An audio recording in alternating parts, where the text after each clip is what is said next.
નમસ્તે. શું આપ અનિયમિત માસિકથી પીડાઓ છો?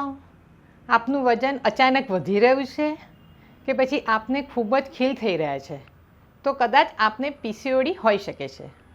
હું doctor Falguni Parikh, sunflower hospital, IVF centre, Memnagar. હું તમને પીસીઓડી વિશે જાણકારી આપું છું. સામાન્ય પીસીઓડીમાં માત્ર અંડાશય થોડા મોટા થાય અને સામાન્ય અનિયમિતતા હોર્મોન્સની થતી હોય છે. પરંતુ જો તેની ટ્રીટમેન્ટ કરવામાં ના આવે તો ધીરે ધીરે એનો વધારે ને વધારે પ્રોગ્રેસ થાય અને હોર્મોન્સની અનિયમિતતા વધતી જાય. માસિક ઘણી વખત 4 થી 6 મહિને આવે અને હેર ગ્રોથ વધારે પડતો થાય, ખૂબ જ પિમ્પલ્સ થાય અને ખૂબ કસરત કરો તો પણ તમારું વજન ના ઉતરે. આમ મેદસ્વીતા વધતી જાય અને છતાં પણ કંટ્રોલ કરવામાં ના આવે તો ધીરે ધીરે ડાયાબિટીસ અને લિપિડ મેટાબોલિઝમ પણ એબનોર્મલ થઈ શકે છે.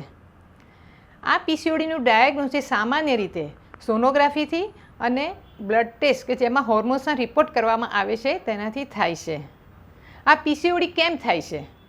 પીસીઓડી થવાના કારણ માટે જવાબદાર છે આજકાલની બગડેલી લાઇફસ્ટાઈલ અને એક્સરસાઇઝનો અભાવ અને ખાસ કરીને ડાયેટરી પેટર્ન ચેન્જ કરવી, જેમાં જંક ફૂડ અવોઇડ કરવા કે ખાસ કરીને આઈસ્ક્રીમ, કોલ્ડ્રિંક, પેસ્ટ્રી, ચોકલેટ્સ અને જંક ફૂડ અવોઇડ કરવા જોઈએ અને એના બદલે હેલ્ધી ડાયટ કે જેમાં ફ્રૂટ્સ, સલાડ અને high protein, low fat and low carbohydrate diet આવવો જોઈએ. બીજું કે અગર આ કરવાથી પણ જો કરેક્શન ના આવતું હોય અને સિમ્ટમ્સ રિલીવ ના થતા હોય તો એના માટે અમુક હોર્મોન્સની દવા પણ આપી શકાય છે.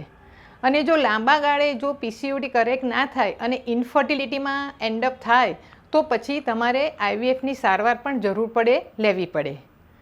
તો આ સનફ્લાવર હોસ્પિટલમાં સોનોગ્રાફી તથા બ્લડ ટેસ્ટ તથા IVFની સારવાર આ બધું જ અહીંયા અવેલેબલ છે. નમસ્તે.